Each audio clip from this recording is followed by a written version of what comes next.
Por favor, ve conmigo al capítulo 18 del libro de los Hechos. Capítulo 18 y ubícate en el versículo número 1 de lo que vamos a estar viendo a lo largo de este pasaje.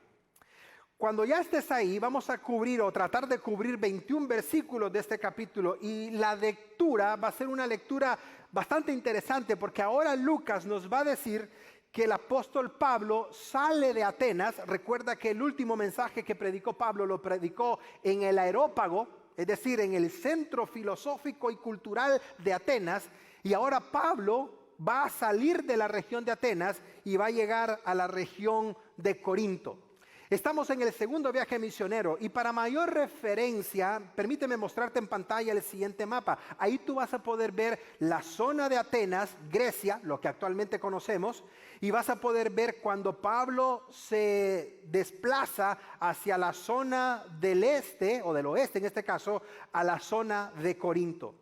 Es interesante porque todavía nos encontramos en el segundo viaje misionero que Pablo hizo. Y Pablo y Lucas nos van a dar los últimos registros antes de finalizar este viaje, lo cual vamos a ver al final de este capítulo.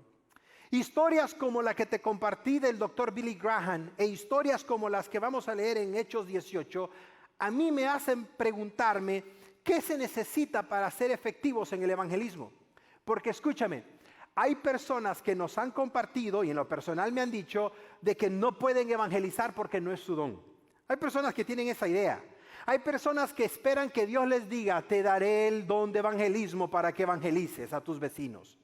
Eso no va a suceder, porque de acuerdo a la Biblia, todos tenemos la responsabilidad y el deber de compartir nuestra fe.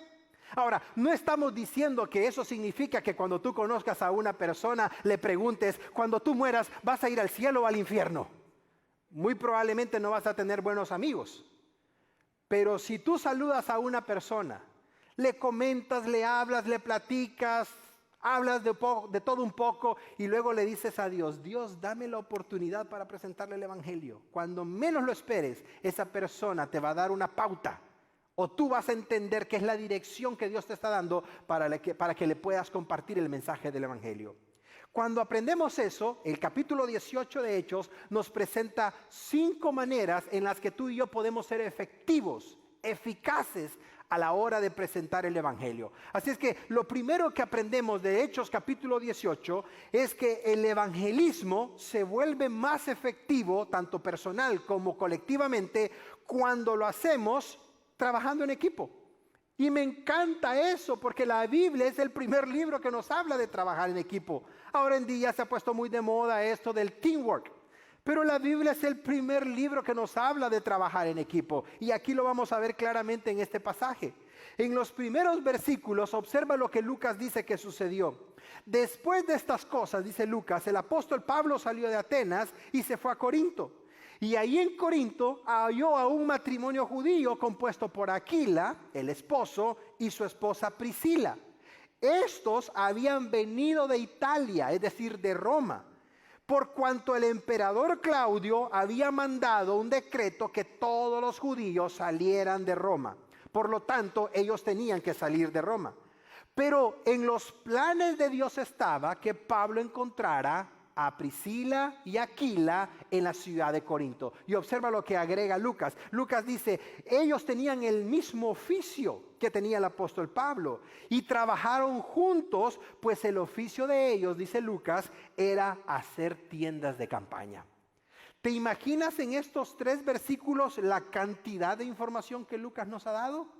Es que a mí me encanta cómo Lucas va desarrollando la lectura del libro de los Hechos.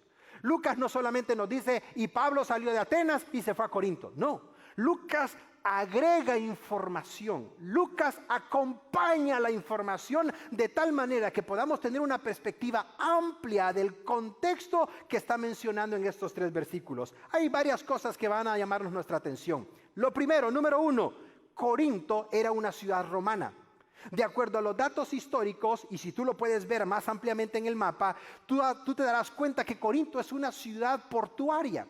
De tal manera que para la colonia romana o para el imperio romano, esta ciudad era sumamente importante porque por ahí pasaban todos los barcos mercantiles que iban a hacer negocio a un lado del continente europeo y los que viajaban desde Roma. Es decir, era un puerto mercantil de gran importancia para el Imperio Romano.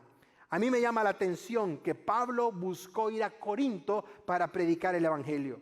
Lo segundo que nos llama la atención es que Lucas dice que había un matrimonio, Priscila y Aquila, quienes habían tenido que salir huyendo de Roma porque el emperador Claudio había puesto un decreto para expulsar a los judíos de Roma.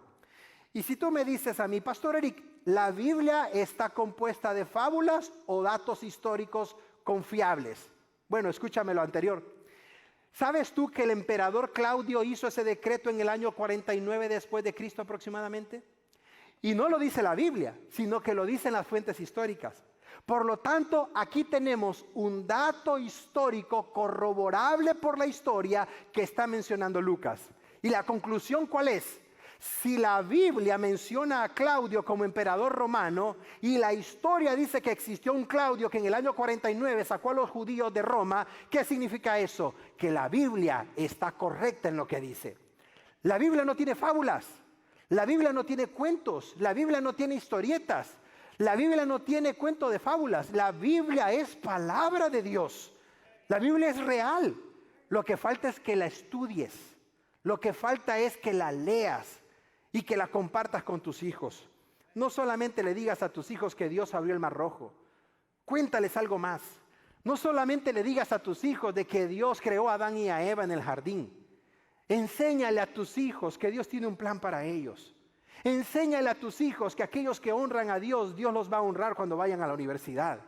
Enséñale a tus hijos que aquellos que dedican su vida al Señor, Dios les va a abrir puertas de bendición. Enséñale a tus hijos no solamente las historias de Josué, sino que también las historias de Daniel, para que aprendan que aquellos que honran a Dios en lo privado, Dios los va a honrar a ellos en público también. Dale un fuerte aplauso a Él. Esto es para ti, Señor. Dile a tus hijos, hijos, honren a Dios cuando sus compañeros del primer año de la universidad les inviten a tomar bebidas alcohólicas. Honren a Dios cuando sus amigos les den un puro de marihuana. Honren a Dios ahí y se van a dar cuenta cómo Dios los va a honrar a ustedes después. Y ustedes van a darse cuenta cómo Dios les va a abrir puertas de bendición. Eso enséñale a sus hijos. Lucas nos dice, existió Claudio, mandó a expulsar a todos los judíos de Roma. En ese grupo iba Priscila y Aquila. Y Dios, que es perfecto en lo que hace, tomó a Priscila y Aquila y lo llevó a Corinto, porque en Corinto estaba Pablo y juntos iban a trabajar en equipo para que toda la ciudad escuchara el Evangelio. Me encanta nuestro Dios por lo que hace. Y me llama la atención porque cuando Pablo está escribiendo de Priscila y Aquila, observa lo que Pablo dice más adelante. Saluden a Priscila y Aquila y observa cómo Pablo se identifica de ellos o los califica. Mis colaboradores en Cristo Jesús.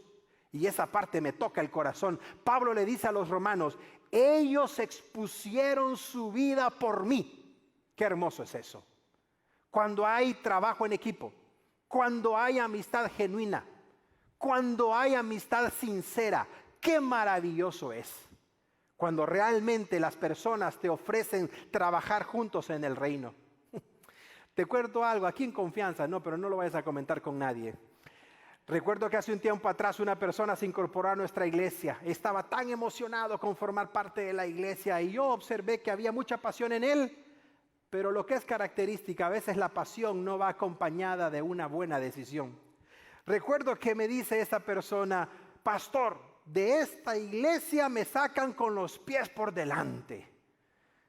Y yo la verdad pues no entendía al principio lo que me dijo.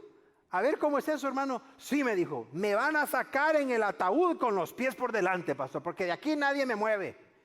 Y yo, oh, mi hermano, qué lindo, ore al Señor, sirva, todo lo que tú ya te imaginas, ¿no? Cuando volví a preguntar por él a los 2, 3 meses, no, ya no vino. Ya no está. Ya no se supo nada de él. Y me llama esto la atención porque en muchas ocasiones nosotros somos como llamará de petate, ¿no? Con el Señor, con nuestras amistades, con los ministerios, en el área de servicio. Y servimos al Señor mientras yo esté cómodo. Pero no me vaya a sentir nada cómodo porque no, yo ya no quiero servir. Estamos bien mientras yo me sienta bien, pero el día que yo me incomode por lo que me digan, por lo que hagan, por lo que suceda, porque no me vieron bien, porque no me hablaron, porque otro cometió un error, porque algo sucedió, entonces yo ya no me siento bien ahí.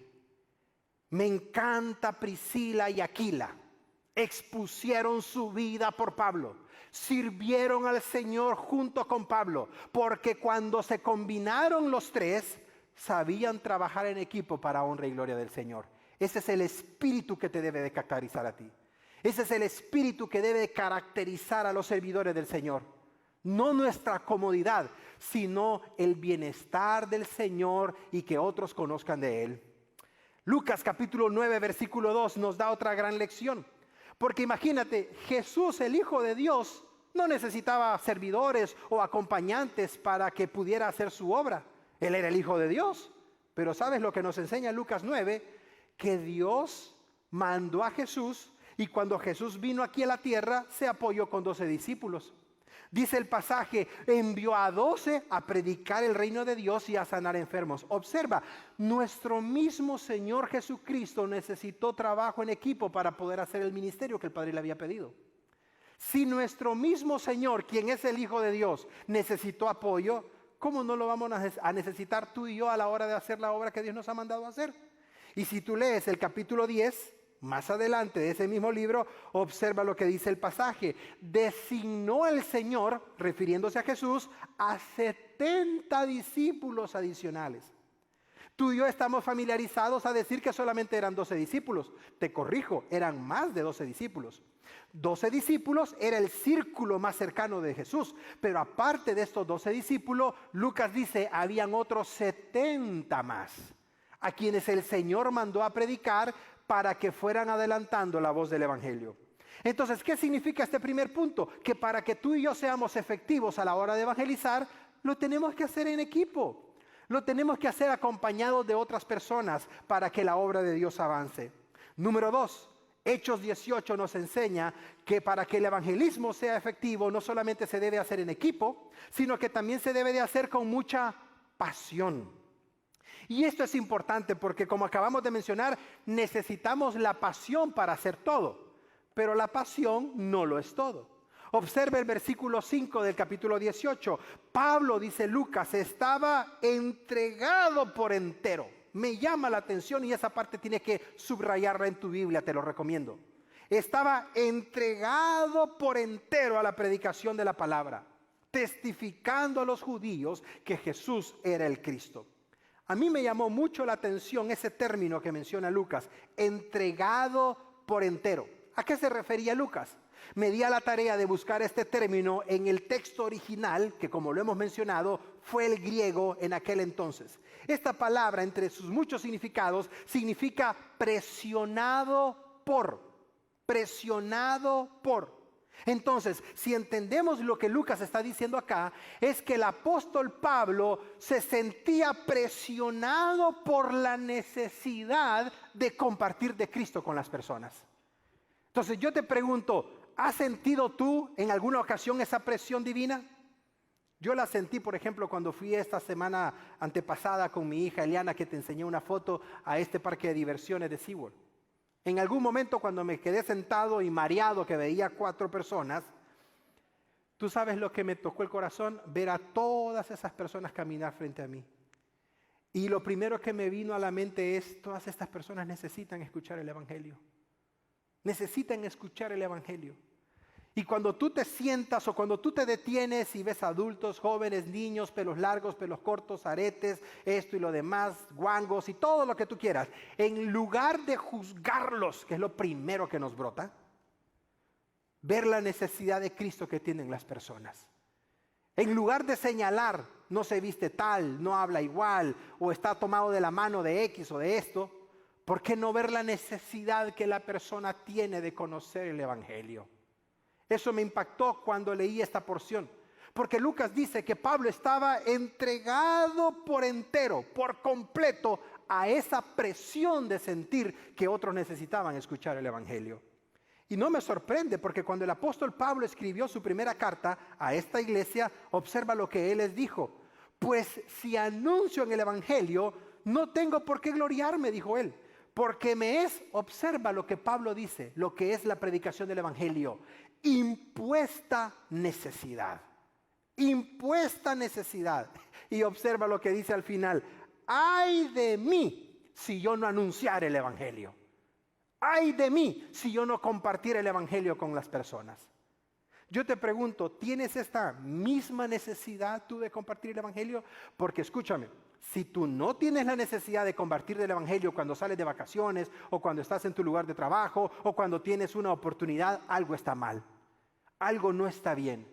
Porque una de las características de los que hemos sido salvados por gracia es que queremos que otras personas escuchen el mensaje del evangelio. Es una característica. Te pongo un ejemplo. Esta oportunidad que estuvimos fuera con mi familia, estuve platicando con una persona que se me acercó. Estábamos en un ambiente un poco relajado. Me estaba comentando de su divorcio, me estaba comentando de las circunstancias de su separación, de que su esposa se quedó con esto, con lo demás, etc. En esa primera oportunidad no pude compartirle el evangelio. Y dije yo, me quedé con las ganas. Luego nos volvimos a ver el siguiente día, compartimos la mesa y tampoco se prestó las circunstancias y el momento para presentarle el plan del evangelio. Pero cuando ya nos estábamos despidiendo, dije yo no puedo irme después de haber hablado 3 veces con esta persona sin compartirle el evangelio. Al final la persona escuchó y le dije, ¿me permite hacer una oración por usted? Y se quedó con los ojos cuadrados y me dijo, sí, por respeto me dijo que sí. No, mi hermano, pero cuando yo le puse el brazo, yo esperaba que fuego cayera del cielo. Oré por lo que él me había compartido, oré por su vida, oré por su situación personal, oré hasta por la empresa, oré por todas las cosas que me había compartido él. Y al final le pedí al Señor que le diera una oportunidad para que lo conociera, que le diera una oportunidad para que entendiera lo que era el mensaje del evangelio. Fue un momento muy especial. No hizo una decisión en el momento, pero sí te puedo garantizar algo: la semilla del evangelio quedó sembrada en su corazón. Alguien más, en algún otro momento, en alguna circunstancia, de forma privada o de forma pública, esa semilla, si es la voluntad de Dios, va a dar fruto. Pero la semilla ya quedó sembrada. Eso es de lo que está hablando el apóstol San Pablo acá. De tener la necesidad de compartir el evangelio con otras personas. Por eso yo te animo a que tú tengas un buen testimonio donde quiera que andes. Porque imagínate, tú estás en un ambiente relajado, le estás gritando a medio mundo y luego le vas a decir que Cristo lo ama.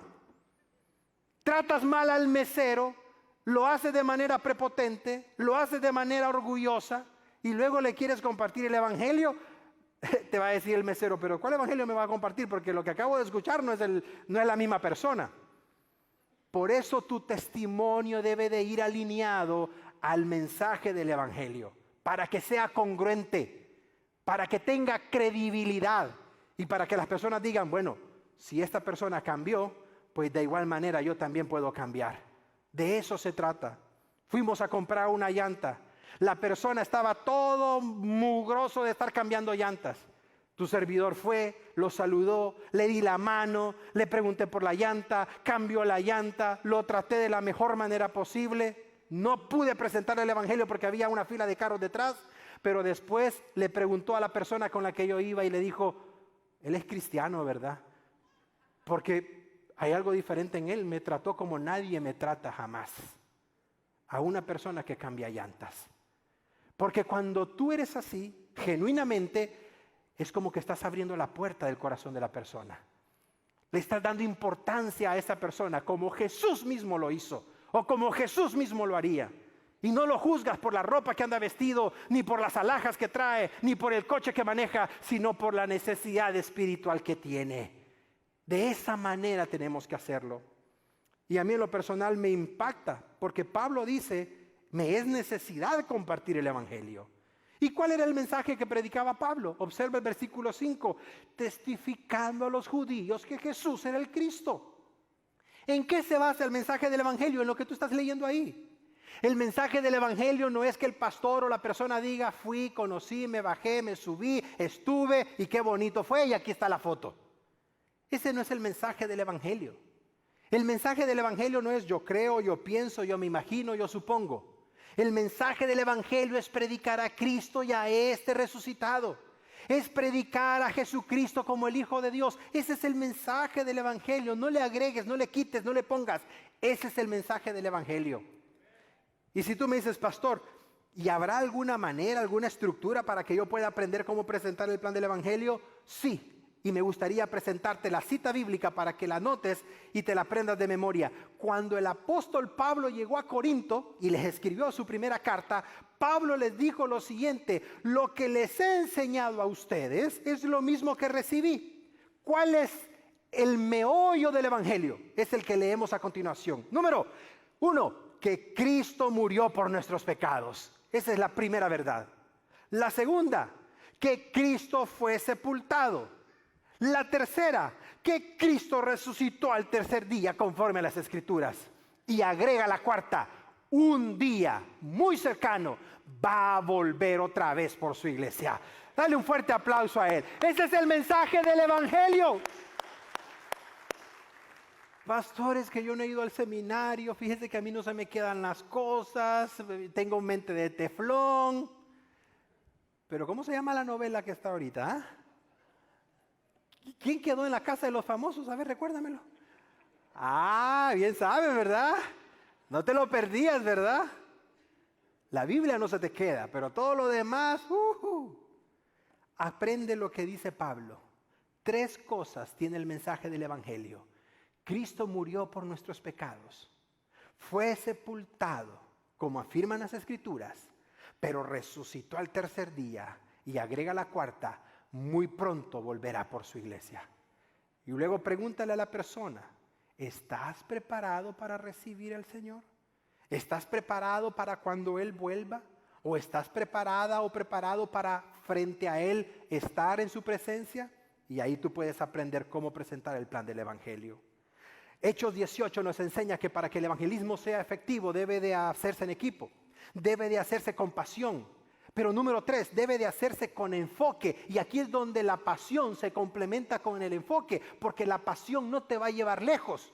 La pasión, aunque es muy buena, tiene que ser conducida, tiene que ser dirigida para que dé resultados. Y me encanta lo que sucede en la vida de Pablo, porque Pablo nos presenta el enfoque de la pasión.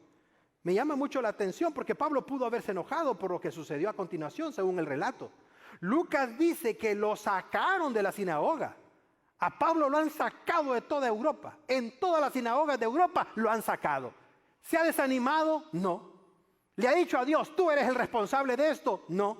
¿Le ha dicho a Dios, nadie me quiere, todos me odian? No. ¿Qué ha hecho Pablo? Seguir predicando. Seguir enfocado en la misión que Dios le ha dado. Observa el versículo 7. Y cuando lo sacaron de la sinagoga de Corinto, ¿qué hizo Pablo? ¿Cuál fue su plan de acción? Se fue a la casa de una persona llamada Justa, la cual, observa, vivía a la par de la sinagoga. Me encanta Pablo, porque siempre andaba buscando oportunidades. Se le cerraba una puerta, Dios le abría otra. Se le cerraba esta, Dios le abría otra. Se le cerró la puerta de la sinagoga, no importa. La puerta de Justo se va a abrir y qué coincidencia, queda a la par de la sinagoga donde me acaban de sacar. Aquí vemos a Pablo enfocado. Y dice Lucas que Justo abrió su casa porque era temeroso de Dios. Y este hombre hizo algo maravilloso. Me encanta cuando tenemos la dirección de Dios.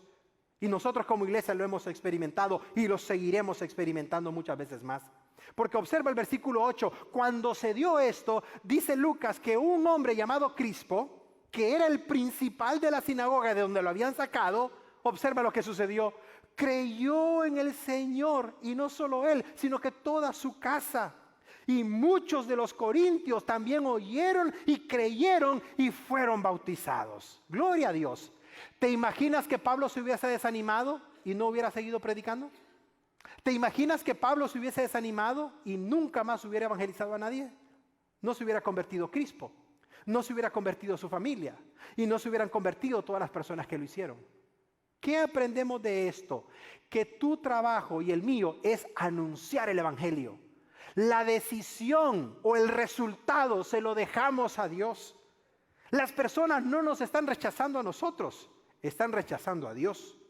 Las personas no nos están haciendo a un lado a nosotros, están haciendo a un lado a Dios. No son tus palabras elocuentes lo que hace que la gente se convierta. Es el Espíritu Santo quien trae convicción de pecado.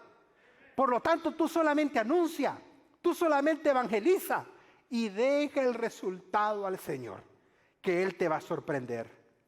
A mí me encanta esto, porque sabes, escúchame esto, iglesia. ¿Qué son las dificultades?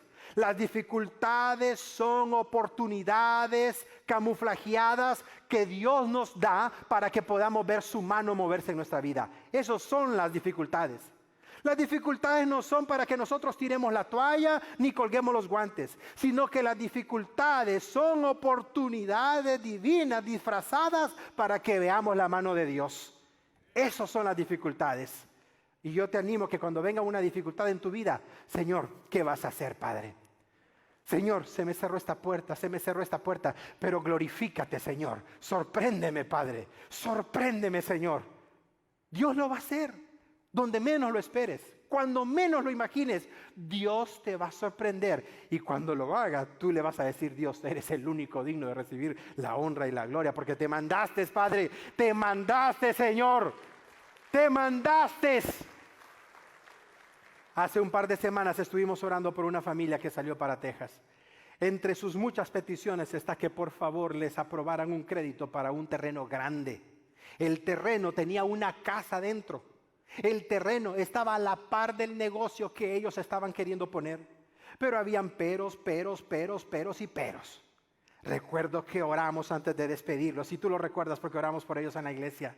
Pusimos en las manos de Dios ese proyecto. Le dijimos al Señor que si era su voluntad, quitara todos los tropiezos. Hasta había una compañía más grande que quería quitar todo para que no hubiera competencia. Y dijimos, Señor, si es tu voluntad, tú vas a allanar el camino. Tú sabes lo que me dijeron esta semana pasada.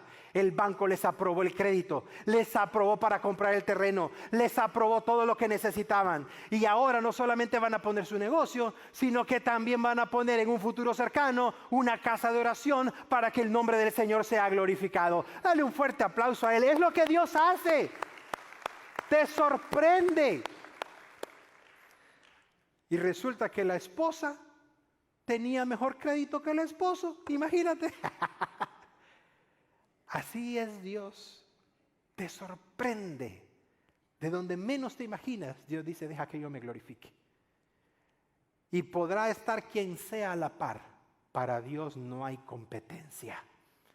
Para un hijo de Dios no hay competencia, porque ese mundano no tiene la bendición de Dios sobre tu vida. Tú sí tienes la bendición sobre tu vida, sobre tu hogar, sobre tu familia, sobre tus hijos. Dale un fuerte aplauso a Él. Me llama la atención que hasta nuestro Señor necesitó hacer esto. ¿Tú sabes que cuando Jesús llegó a Nazaret no pudo hacer muchos milagros? El Hijo de Dios, el creador de todo, dice Mateo, no pudo hacer milagros. ¿Por qué no pudo hacer milagros? Observa lo que dice el pasaje. No pudo hacer milagros porque toda la ciudad de Nazaret no tenían confianza en Él. No creían, no tenían fe en Él. Y Mateo dice, no pudo hacer milagros. Entonces, imagínate que nuestro Señor hubiese dicho, bueno, como no pude hacer milagros en la ciudad donde crecí, que fue Nazaret, entonces ya mejor me regreso al cielo. No lo hizo. No pudo hacer milagros ahí, pero se fue a otra ciudad a seguir predicando el evangelio. Y como iglesia durante estos 15 años lo hemos hecho, y oro a Dios que lo sigamos haciendo en los SWAT-Meet, en las campañas, a través de radio, a través de televisión y a través de redes sociales, que la gente sepa que Shadow Mountain en español está no para ser una iglesia más, sino para ser una iglesia que comparta al mundo entero que Jesús es el Señor, que vive y reina por los siglos de los siglos. Amén. Y que pronto va a volver. Hechos 18 nos enseña, entre otras cosas, que para que el evangelismo sea eficaz, se debe de hacer con dirección divina. Y vamos a ir concluyendo. Tú sabes que necesitamos dirección divina para todo. La iglesia no es un negocio, la iglesia no es una empresa.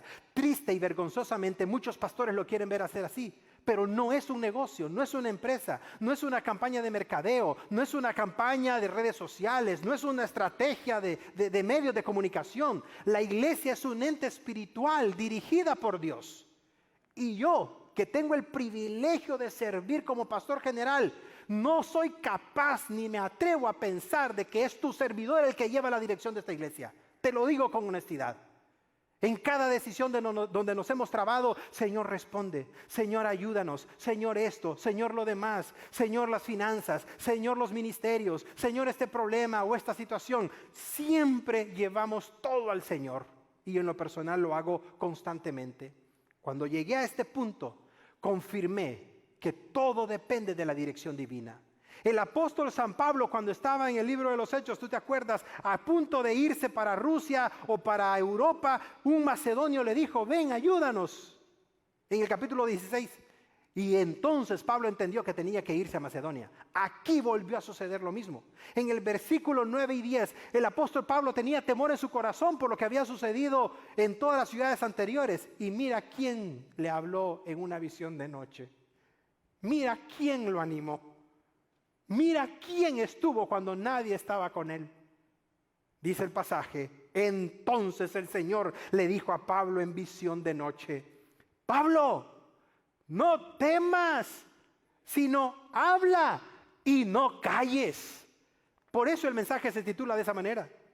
Y le dijo, Pablo, yo estoy contigo, Pablo, no estás solo. Yo estoy contigo. Y te confirmo que ninguna persona podrá poner una mano sobre ti. Nadie lo hará, Pablo. No tengas miedo. Porque yo tengo a muchas personas, tengo mucho pueblo en esta ciudad de Corinto. Imagínate la cara de Pablo cuando se despertó.